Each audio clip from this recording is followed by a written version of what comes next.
La transferrina me transporta hierro. La actoglobina me transporta hemoglobina cuando ha sido ya deteriorada esa hemoglobina. Por eso, cuando se hacen exámenes para ver la cantidad de hemoglobina y si tenemos anemia o no, también se puede, o deficiencia de hierro, podemos también evaluar proteínas como la transferrina o la actoglobina, que tiene que ver con el funcionamiento de esa hemoglobina y de los eritrocitos en función a la anemia. Tenemos otras globulinas como la fibronectina, factores de coagulación que también son producidos por el hígado, y las lipoproteínas. También las vieron ustedes en bioquímica, también en bioquímica ya las vieron también. Importante, factores de la coagulación son nombrados del número 1 al número 13. Se activan en cascada para formar un coágulo durante la reparación. Importante, producida en hígado. Si el hígado falla, pues van a alterarse los factores de la coagulación. Lipoproteínas, transporte de colesterol, triglicéridos. Entonces también producidas, unas se producen en hígado, otras en el epitelio intestinal, por ejemplo. Ejemplo, los kilomicrones producidos en el epitelio intestinal, principalmente transportadas a través del sistema linfático para llevar triglicéridos al hígado. VLDL lleva del hígado a las células triglicéridos. LDL lleva colesterol a las células. Y las HDL recoge el colesterol de las células y los lleva al hígado. Las células requieren colesterol para sus membranas celulares y otras funciones. O sea que es necesario que se lleve colesterol. El problema es que se lleve en exceso. Acá tenemos estas lipoproteínas. Obviamente en bioquímica las amplía más con todos los componentes, con el componente APO, con la cantidad y el porcentaje que tiene cada uno. Eso ya es profundización de bioquímica. Acá solamente las estamos nombrando. Y hay unas intermedias que no las tenemos allí. ¿Listo? Bueno. Y componente importante para la coagulación, fibrinógeno, producida en hígado, una proteína grande, que mientras mantenga soluble, pues va a estar transportándose en sangre. Pero cuando se activan los factores de la coagulación en cascada, termina activando una enzima que me vuelve insoluble el fibrinógeno, me lo convierte en fibrina. Y la fibrina ya puede hacer polimerización, luego generar unos enlaces cruzados para formar una red y formar un tapón de fibrina durante la coagulación. Es un proceso larguísimo esta parte de la cascada de la coagulación, la verán en hematología. Tiene que ver varios procesos para esa cascada de la coagulación. En resumen, toda la activación de los factores esos de coagulación llevan a que se active la trombina. Y la trombina le quita unos péptidos al fibrinógeno que lo hacen soluble. Al quitarle los péptidos ya quedan monómeros de fibrina y pues esos monómeros de fibrina ya pueden agregarse y así forman las redes, generando un coágulo. ¿Pregunta? Allí también participan las plaquetas. Entonces, las plaquetas son muy importantes para vigilar si el vaso sanguíneo pues está, por decirlo así, sano. Si hay una ruptura en el vaso sanguíneo, la plaqueta se activa, generando activación de los factores de la coagulación que finaliza con formar un tapón de fibrina, una malla que atrapa células. Entonces atrapa los eritrocitos, atrapa los leucocitos, atrapa las plaquetas. Esto dentro de los vasos va a generar pues que me tape un daño, una fisura de un vaso mientras se repara. Y luego existen enzimas que van a lisar el coágulo, porque esto pues ya se solucionó el daño, pues hay que continuar el flujo. Eso es lo que debe ocurrir normalmente. Pero si entra un veneno, por ejemplo, de alguna serpiente, pues ¿qué pasa? Se activan los factores de la coagulación y se crean microcoágulos. Y ese elemento extraño pues va a generar esa coagulación alterada y puede matar al paciente. Por eso se requiere un antídoto para retirar esos efectos del veneno. Entonces, elementos extraños pueden activar los factores de la coagulación. ¿Qué pasa entonces en una muestra de sangre? Que ustedes pueden decir, ay, porque es que la de bacteriología del laboratorio me pidió otra muestra de sangre. Depende para qué sea una muestra sanguínea. Si ustedes quieren evaluar bioquímica solamente, glicemia, triglicéridos, colesterol, pueden mandar una muestra coagulada. Los tubos para tomar una muestra es un tubo seco de tapa roja o con un gel para separación de líquido que sería el tapa amarilla. ¿Listo? Y ahí se evalúan los elementos disueltos, no pasa nada. Si yo quiero evaluar los elementos celulares, hacer un hemograma, contar células, se debe utilizar un anticoagulante, porque si apenas se extraiga la sangre del torrente sanguíneo se va a coagular. Entonces, sí o sí, si quiero hacer un hemograma o debo evaluar pruebas de coagulación, tengo que administrar o colocar en el tubo un anticoagulante. Existen tubos anticoagulantes que tienen ECTA, que es el tubo tapa lila, heparina, que es el tubo tapa verde, y citrato, que es el tubo tapa azul. Hay otros tubos especiales para diferentes pruebas y ellos manejan una proporción debe agregarse 9 partes de sangre por una parte de anticoagulante. Lo bueno es que ahora los tubos vienen al vacío, se extrae la muestra con un sistema al vacío, así que se van a llenar hasta el punto que se requiere. Antes no existía esto, entonces tocaba hacer con una jeringa y verificar que se llenara como debería ser. Ahora es mucho más fácil, ya ustedes lo único que deben hacer es revolver bien el tubo para que quede bien mezclado el anticoagulante y no se formen los coágulos. Porque si una muestra está coagulada, por ejemplo, a usted le llega al examen, eritrocitos, no tiene. O sea, está como al 1 por 10 a la 12 células. Está raro. Algo está pasando. Si normalmente es 3.5 por 10 a la 12. ¿Por qué me van a salir 1? Si el paciente lo vi bien. El paciente no tiene hemorragia. Revisen la muestra. Entonces le piden del laboratorio, mándeme otra muestra porque esa muestra estaba coagulada. Y ven plaquetas disminuidas. ¿Por qué? Porque estaban todas agregadas. Entonces, eso altera los parámetros del laboratorio. Por eso, siempre se debe revisar las muestras en el laboratorio, casi siempre. Porque si no, estos coágulos dañan los equipos y también les entrega información a ustedes incorrecta. Entonces, por eso casi siempre, cuando ocurre esto, pues se les manda al servicio a pedirles nueva muestra. O pasa que no revuelven bien el tubo también. Puede que lo tomaron bien, no revuelven bien el tubo con el anticoagulante y se les coagula. O le mandan un tubo rojo o un tubo amarillo para tomar hemograma. Entonces, hay que tener en cuenta eso cuando ustedes estén en los servicios. Puede que les toque, puede que no. Se van a rural y les toca solos. Les toca tomar las muestras, no tienen enfermera. Entonces tienen que saber para qué sirve cada tubito. ¿Qué hacen los anticoagulantes? Quelan el calcio principalmente o desactivan los factores de la coagulación. El calcio es importantísimo para poder activar los factores de la coagulación. Entonces, esos anticoagulantes o quelan el calcio o secuestran o inactivan los factores de la coagulación. Siendo así, si se genera un coágulo, el líquido que va a quedar se llama suero.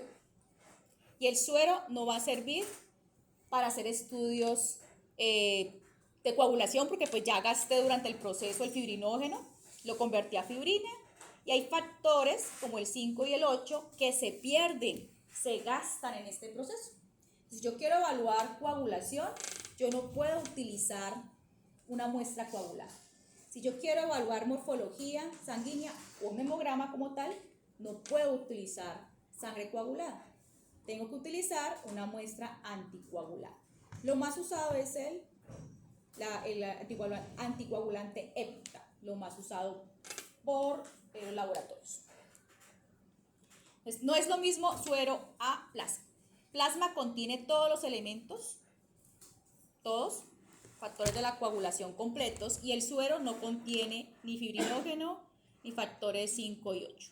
Pregunta de examen. Que no se lo digo. Toma de muestra, ya con un vacutainer, al vacío, bien. ¿Qué se puede hacer? Tomar la muestra sanguínea para hacer el extendido, que debería hacerse siempre, pero no se hace en todos los casos. Se coloca una gotica, se extiende. ¿Ustedes lo hicieron? Creo que lo hicieron el semestre pasado. Bueno, lo hicieron, bonito, chévere. No sé cómo les quedó ese extendido. A veces no les queda bien. La técnica hace que ustedes puedan tener un extendido delgado para observar las células. Si el extendido es grueso, feo, corto o largo, pues no van a poder observar sus células. Y pues la tinción de Wright o de Ginza que se le coloca, y ustedes van a recibir una plaquita de estas. Ay, profe, la plaquita esa que no estaba marcada, que no tenía cubreobjetos, o sí, bueno, que estaba por allí. Esa plaquita es la de sangre, extendido sanguíneo. Pongan atención. Igual se los voy a explicar en la próxima lección porque se les olvida. La mejor zona para ver células es esta parte un poquitico al final, no tanto al final, donde está más clarito aquí casi al final. Si yo me ubico por acá arriba donde está muy oscuro, están muy pegadas las células. Si me ubico por acá abajo, están todas rotas. Entonces tiene que ser en este sector de aquí. Entonces tenemos que mirarle el extendido y que el extendido esté ubicado hacia la parte de arriba, porque a veces como no tiene cubre algunos, me lo coloquen al revés y no enfoca 100x al revés. Esto para que lo tengan en cuenta para la próxima sesión. ¿Qué vemos? Esto a 40. Esto a 40 y esto a 100. ¿Qué estamos viendo? Puros elementos celulares. Yo ahí no voy a... Ay, que se le movió el pelito por acá porque es que lo movieron. Ay, plasma. No. La única estructura que preguntamos acá en sangre es plaqueta. La única pregunta en sangre, estructura, plaqueta, y lo demás son puras células. No van a colocar plasma, fibra, fibrinógeno, por ahí. Eso no se puede ver. ¿Listo? ¿Cuáles son las células que más abundan? ¿Qué es todo esto? Eritrocitos, sin núcleo. Esos de acá ya son los leucocitos, que tenemos que entrar a ver las características, y los punticos que parecen mugre, las plaquetas. Ojo que a veces sí es mugre, nos toca revisar qué es mugre y qué no, porque a veces pueden ser precipitados de colorante. Y tenemos que jugar con las características histológicas. Entonces, ¿qué tenemos en un extendido? Eritrocitos, leucocitos y plaquetas. Eso es lo que tenemos en un extendido. Lo que vamos a estudiar ahorita de aquí en adelante son las características celulares. Vamos a empezar con los eritrocitos, que es importante para el estudio de lo que son las anemias y todo esto. Y vamos a finalizar con las características histológicas de los leucocitos, que son las reinas del día jueves, para poder identificarlos. Serán las células reinas para identificar el día jueves.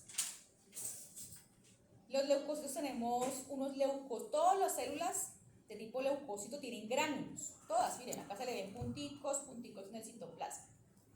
Pero hay un tipo de células que adicionalmente a los normales tienen gránulos secundarios, y por eso se llaman granulocitos, que son neutrófilos, eosinófilos y basófilos, que son los que se ven mucho más coloridos porque tienen gránulos más vistosos, más fuertes, que tienen o muy basófilo o muy eosinófilo, o combinan los dos, así que se ve una tonalidad neutra, ni tan eosinófilo ni tan basófilo, que es el neutrófilo.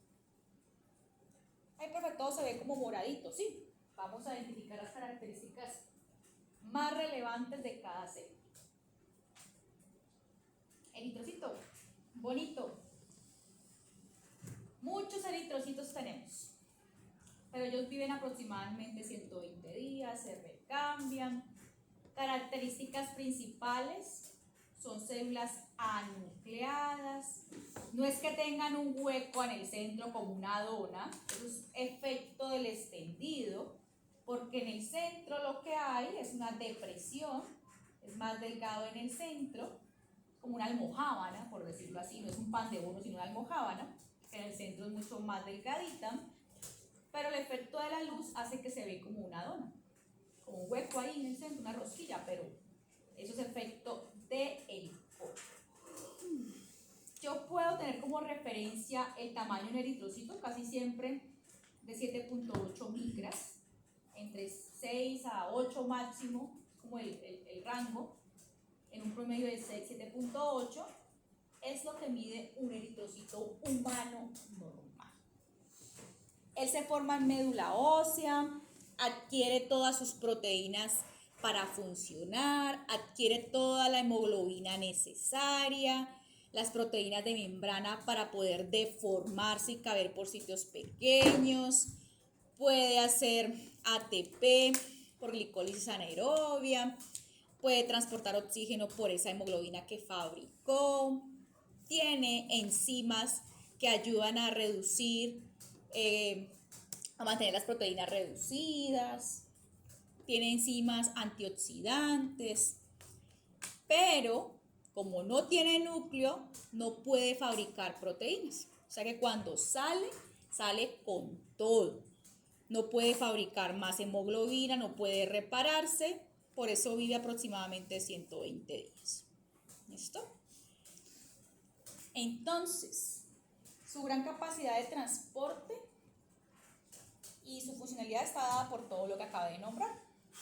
Hemoglobina, la membrana tiene amplia deformabilidad, hay gran cantidad para cumplir con su función, vías metabólicas para sobrevivir, reducir proteínas, antioxidantes, generar la suficiente energía para mantener la membrana funcionando, pero cuando esto falla, pues va a un proceso de reciclaje.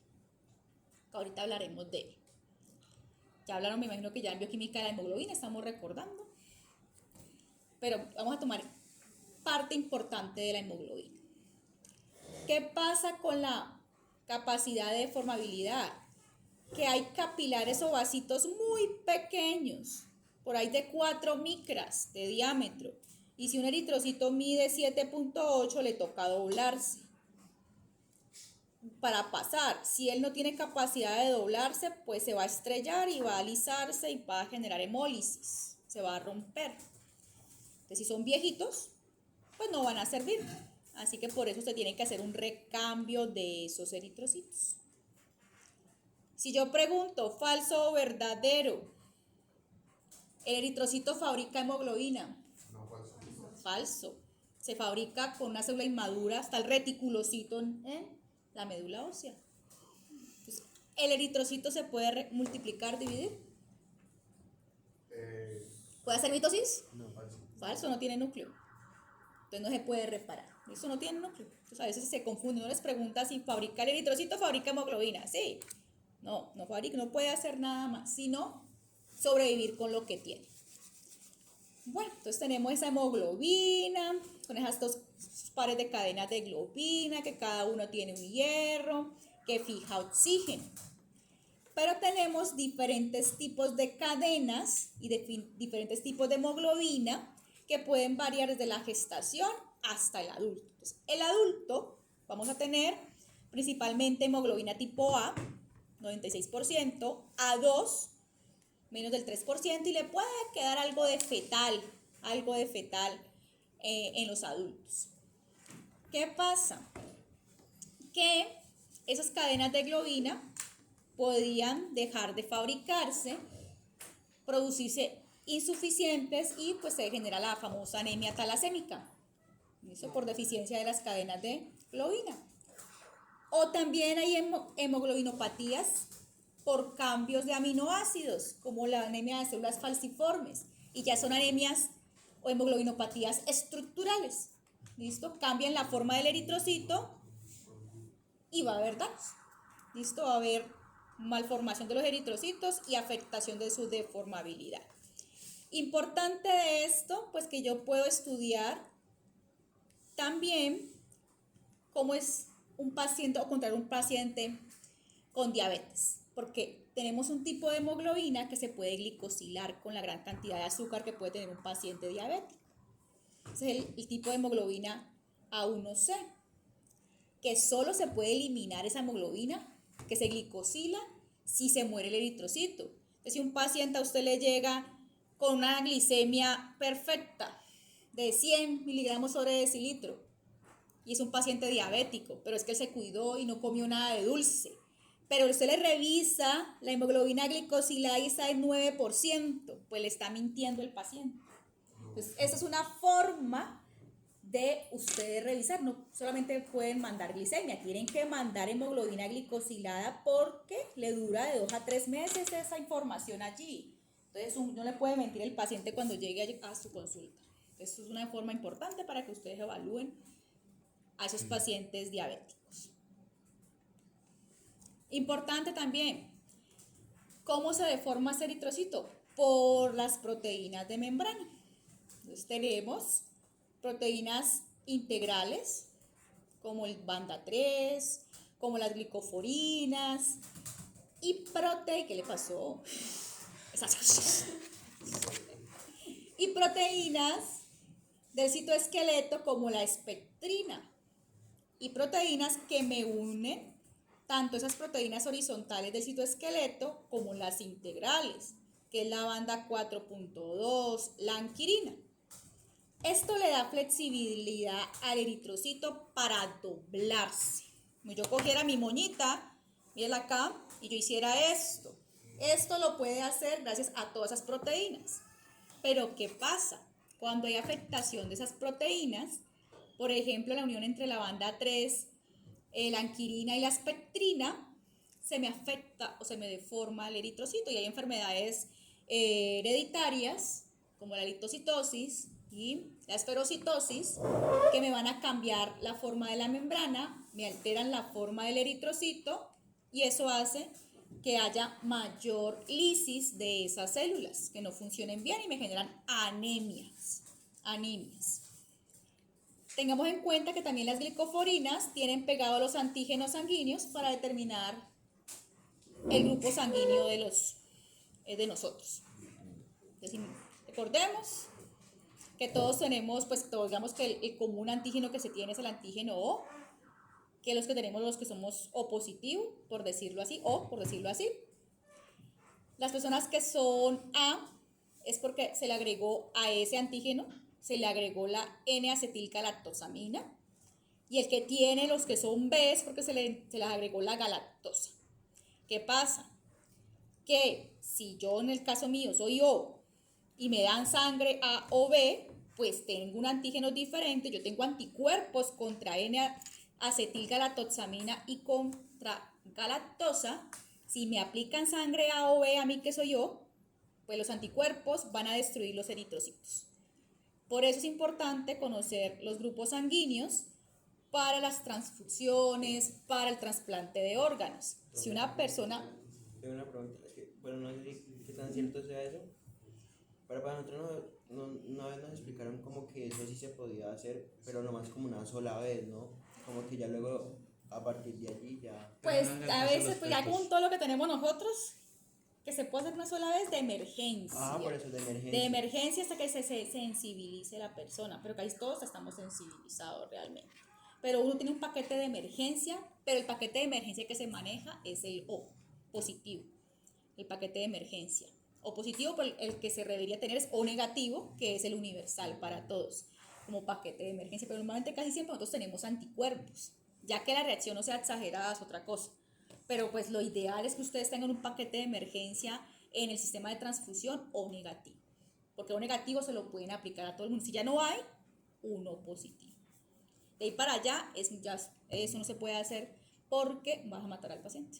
Le va a dar una hemólisis, porque como son anticuerpos contra esos antígenos, todos los eritrocitos se los va a destruir. Y no solamente, no, pues me aplicaron eritrocitos y los destruí.